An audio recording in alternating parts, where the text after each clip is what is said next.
Vamos falar sobre Vitor Sá? Eu soube ontem à noite, nem fiz a matéria ainda no blog do São Paulo, estava cansado ontem, acabei não dormir. Que a situação do Vitor Sá deu uma leve avançada de novo. Depois de ter dado uma travada, as coisas meio que retomaram de novo o caminho. O Vitor Sá cedeu um tiquinho, o São Paulo está tentando ver formas de bonificar desempenho ao invés de botar salário, enfim.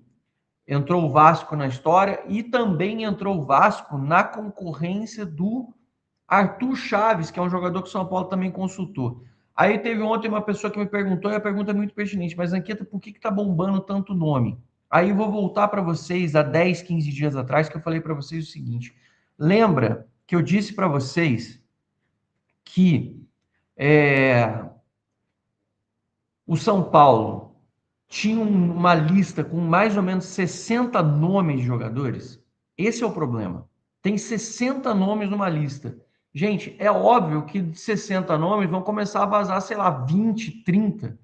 Talvez os outros 30 a gente nunca saiba. Mas é muito nome. E por que o São Paulo tem tanto nome? O São Paulo tem muito nome porque o São Paulo não tem dinheiro. Então o São Paulo tem que ampliar o seu horizonte de escolhas. Então você vai ver uma caralhada de nomes surgindo mesmo. Só ontem surgiu uma dupla de zaga nova. Arthur Chaves, do Hoffenheim, formado no Havaí, jogou a Bundesliga. O Samir, ex-Flamengo, Udinese, Watford, está agora no futebol da Arábia Saudita. Um é mais velho, mais experiente, o Samir, 31 anos, foi informação do Marcelo Braga, e o outro, Arthur Chaves, informação do Valentim formando o UOL.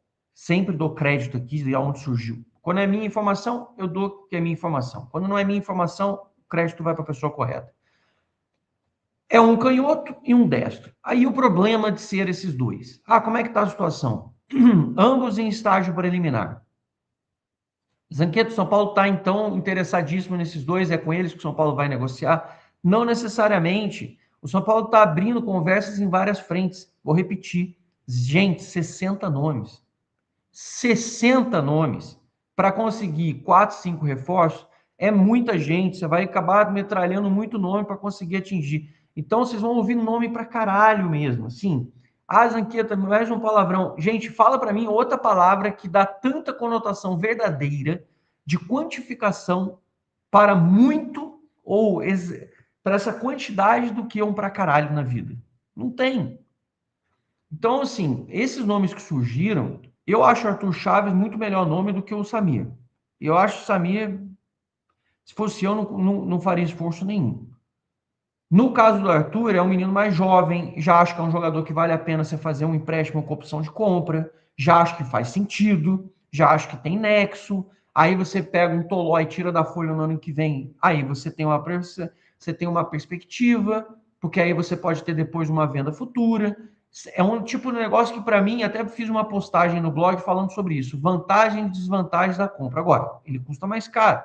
O Samir talvez venha e não tenha custo, só tem custo de contrato. Mas aí o Samir você vai pagar muito mais caro. Então tem toda uma conjugação. Eu, particularmente, se fosse investir em algum deles, investiria no Arthur Chaves, que também está na mira do Vasco. Lembra que eu falei outro dia que o São Paulo fica na aba do Botafogo? O Vasco parece que todo mundo que o São Paulo quer, o Vasco quer. Tipo, igual no começo do ano. São Paulo conversa com o Brenner. Puf. São Paulo conversa com o Enes trouxe. Puf. Todo mundo que o São Paulo meio que dá uma zapiada. São Paulo conversa com o Thiago Mendes. Contratou. São Paulo... Todo mundo que o São Paulo quer, o Vasco quer também. Parece que é meio que orquestrado. O próprio Vitor Sá deu uma inflacionada por causa do Vasco. Então, são esses negócios que estão acontecendo. Perguntaram para mim ontem também, para poder não esquecer aqui, eu ticando na minha lista. Zanqueta, algum avanço no Newton? Não. Não tem nenhum avanço no Newton ainda, principalmente porque o Botafogo está com 6 transfer ban. Gente, o Botafogo está com 6 transfer ban, ele precisa vender jogadores desesperadamente. E o São Paulo não tem dinheiro para botar na mesa para negociar ninguém.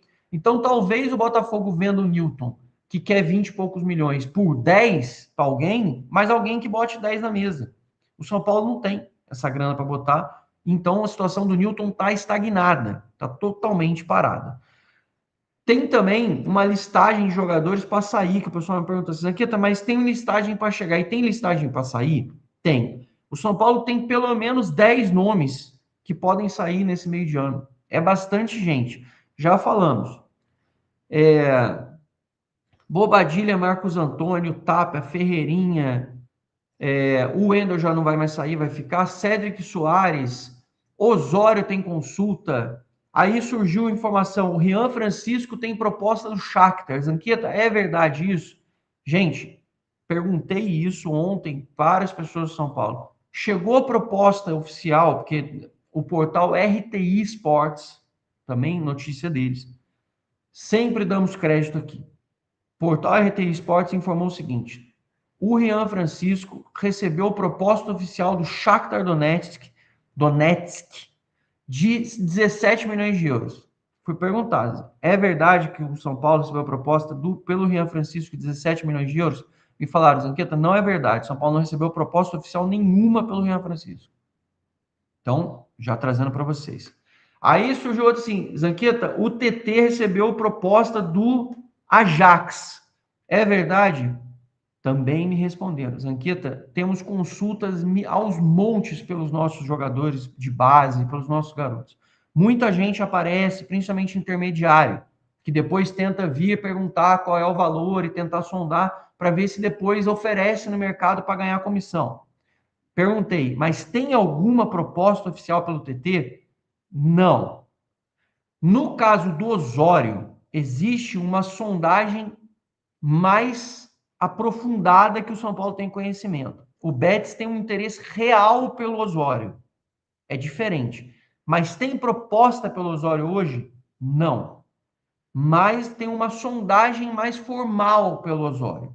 O São Paulo tem conhecimento desse monitoramento próximo do Osório, o que é uma pena, porque o Osório é um menino que tem potencial, é jovem, e ao invés de a gente ficar com burros cansados na defesa do São Paulo, a gente poderia usar o Osório por, sei lá, mais 6 meses, um ano, e na janela do meio do ano que vem o cara tá valendo, sei lá, 20 milhões de euros, 25 milhões de euros, ao invés de estar valendo aí 30, 40 milhões de reais. Esse é o processo de destruição que o São Paulo vive. Porque o São Paulo vende o almoço para comer a janta para vender o almoço, e no final das contas a gente sangra os meninos para manter jogadores mais experientes, porque a gente não consegue ter fluxo de caixa, não consegue fazer um planejamento mínimo, e aí os jogadores saem sempre antes da valorização adequada, e a gente perde muito dinheiro com isso. Ferreirão, William Gomes, Gabriel Sara, sei lá, vários jogadores aí. Sei que tem jogador aí que no final das contas a gente vendeu. Tem o Henrique Carmo, o Matheus Alves. Inclusive, gente, eu vou falar uma coisa para vocês. Eu fiquei pensando outro dia, queria sugerir isso para vocês aqui em live, fiquei pensando muito. O Matheus Alves, ele perdeu bastante espaço no CSKA. Ele está na Rússia. Fico pensando o seguinte, será que não valeria a pena, já que o São Paulo tem outros jogadores que possam ser do interesse do CSKA. Será que não valeria a pena a gente trazer um jogador como o Matheus Alves, que é meia, pode fazer várias funções no meio de campo, é um jogador identificado com a gente? Será que não vale a pena a gente, de repente, fazer uma proposta para o CSKA de, sei lá, recompra de parte dos direitos do Matheus Alves, ou tentar fazer um empréstimo pago mesmo dele, ao invés de tentar buscar jogadores que não fazem nenhum sentido e tentar usar o jogador de novo aqui no São Paulo? Às vezes eu fico pensando nisso, porque o Matheus Alves é um jogador talentoso, meio campista, identificado, conhece o clube, a camisa não pesa, é bom jogador, sabe? Faz gol, chega no ataque, joga de meia, dá para jogar mais ali atrás, dá para fazer uma recomposição de linha, e a gente quer um jogador assim. Às vezes fico pensando, será que não vale a pena a gente tentar fazer um esforço por ele? O Henrique Carmo não, o Henrique Carmo está numa crescente no CSKA, não dá. Mas o Matheus Alves, será que não vale a pena? Depois queria ouvir vocês também sobre isso aí. Fiquei pensando nisso outro dia. A gente, mas quem que a gente podia trazer para o meio de campo? Falei, cara, o Matheus Alves. Será que não dá para botar ali, sei lá, gasta 2 milhões de reais, paga um empréstimo, faz um empréstimo pago para ele, com possibilidade até de recompra de, sei lá, parte dos direitos dele? Não sei, minha cabeça isso faz sentido. Depois vocês comentam aí o que vocês acham, se eu estou falando merda, se vocês acham que concordam comigo. Então, só esclarecendo, TT E Rian Francisco, perguntei, não tem proposta oficial, tem consulta diversas, mas não tem nada de proposta oficial como foi divulgado. E agora nem me lembro quem falou do TT, mas também tinham falado da Ajax, também não faz sentido, também disseram para mim que não tem proposta. No caso do Osório, também não tem proposta, mas tem uma consulta formal do Betis, aí é diferente, aí é uma coisa mais oficial para poder falar para vocês. Sobre o Arboleda, ele vem tendo essas conversas para sair do São Paulo, mas em paralelo, o Arboleda vem tentando, através do seu agente, costurar um perdão no São Paulo. Ele ainda acha que o perdão pode ser a melhor opção. Ele vem acompanhando para ter a melhor perspectiva, que para ele seria retornar ao grupo do São Paulo. Esse assunto ainda é uma polêmica lá dentro. O Rui Costa não admite dar o braço a torcer de forma alguma, tá? E assim, continua sendo um assunto de polêmica. O São Paulo continua sem conseguir contratar ninguém. O Arboleda continua estando na folha do São Paulo, continua sem ter uma perspectiva de saída e continua em paralelo tentando um perdão. Então, eu vou informar vocês sobre isso. Eu cada vez mais fico na dúvida sobre o assunto, porque eu fui totalmente contra no início, mas dada a enorme incompetência e ineficiência dos dirigentes do São Paulo em conseguir tomar uma atitude com relação ao Arboleda, pelo salário que ele tem e pelo que está acontecendo, meus amigos, se não negociar o Arboleda e não conseguir contratar zagueiro, cara, me desculpa. Aí o Arboleda pisou na bola, fez um monte de coisa, bota ele para dar uma entrevista coletiva, para se expor mesmo, para pedir desculpa, para falar, fui moleque, errei, fiz merda, caguei no pau, fiz um monte de cagada, assim. Mas, cara, é aquilo que eu falei igual do sintético. Tem momentos que você não tem muita opção. Você tá pagando 1 milhão por mês pro cara quase, pro cara ficar parado. Você não consegue negociar o cara. Você não tem zagueiro, você vai fazer o quê? Você vai foder seu futebol? Você vai foder seu time? Então, eu acho que em alguns momentos, bicho, sabe? Ou você tem competência para bancar o que você está fazendo, suas atitudes, ou você dá o braço a torcer, cala sua boca e admite sua insignificância, porque é assim que a gente está se tornando. Porque o Rui Costa quer pagar de malandro, não vai jogar no São Paulo. Ao mesmo tempo, ele não consegue negociar o cara e não consegue trazer jogador de reforço. Então, assim, o incompetente nesse caso é o Rui Costa. No primeiro momento, até achei correta a atitude. Mas agora, tô vendo que o cara tá fazendo é só prejudicar o São Paulo, porque o dinheiro não é dele, né? Foda-se. Não é ele que tá fudido aí, tendo que não é ele que depois vai embora. Daqui a 4 meses ele mete o pé, pega as coisas dele, some do São Paulo e a gente continua com a bucha. Então, assim, ou o cara tem competência para bancar seus atos, ou, meu amigo, numa boa, mete o Arboleda numa sala de imprensa com a imprensa, desce o cacete nele, deixa ele responder mesmo, do tipo, papel de homem, agora você vai responder para o torcedor e para a imprensa. Todas as cagadas que você fez. Você vai pedir desculpa. E segue a vida, sabe? Segue a vida porque, no final das contas, quem se prejudica é o São Paulo. E para mim, o São Paulo sempre tem que vir em primeiro lugar. Sempre. E nesse caso, o São Paulo está ficando em segundo plano. Como no sintético, a mesma coisa. Eu gosto da opção? Não. Mas a gente também não está se ajudando. A gente também não está conseguindo sair do lugar. E aí, amigo, sem contratar zagueiro, para jogar fudido do jeito que a gente está jogando, se prejudicar em campo, e pagando o cara quase 1 milha por mês fudido, também não acho certo. Aí você também comenta, sei que são assuntos polêmicos, mas a gente às vezes tem que tomar decisões. Tá aí a atualização também do Arboleda. Ontem fiz uma crítica no início da noite sobre o São Paulo não anunciar nenhum amistoso que estava sendo anunciado, que estava sendo programado com 10 dias depois da pausa, e aí magicamente aparece uma matéria dizendo que o São Paulo está negociando com o Fluminense. Cara, é incrível como o São Paulo é sempre um clube reativo, é um clube que a competência ela só vem com a porrada. Publiquei a matéria. Olha, o São Paulo tem um nível de dificuldade, não avança, é inacreditável. 10, 11 dias depois do São Paulo sem jogo, não ter minimamente um planejamento definido do amistoso. Aí, meia hora, 40 minutos depois, surge a notícia.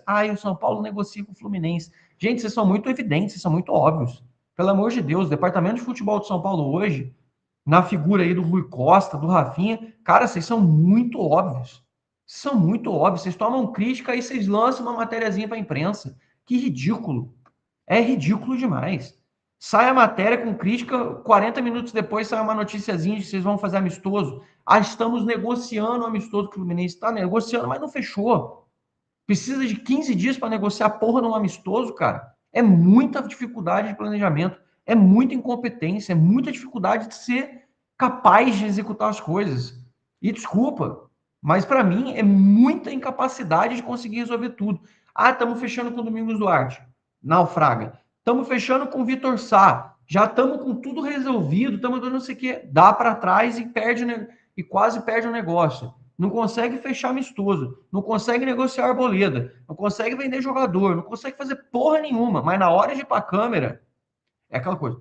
Nós sabemos o que fazer porque temos experiência, somos diretores muito capazes e sabemos o que estamos fazendo. Estamos aqui, nananã. É muito blá blá blá do caralho. Na hora de tomar decisão e fazer merda, assim, é um foguete. Mas na hora de conseguir fazer coisas corretas e o feijão com arroz, cara, é um sofrimento. Eu juro para você, eu estou cansado de ver o São Paulo ter tanta incompetência na tomada de decisão, nas movimentações, nas negociações. Cara, é incrível. É incrível, é muito sofrido.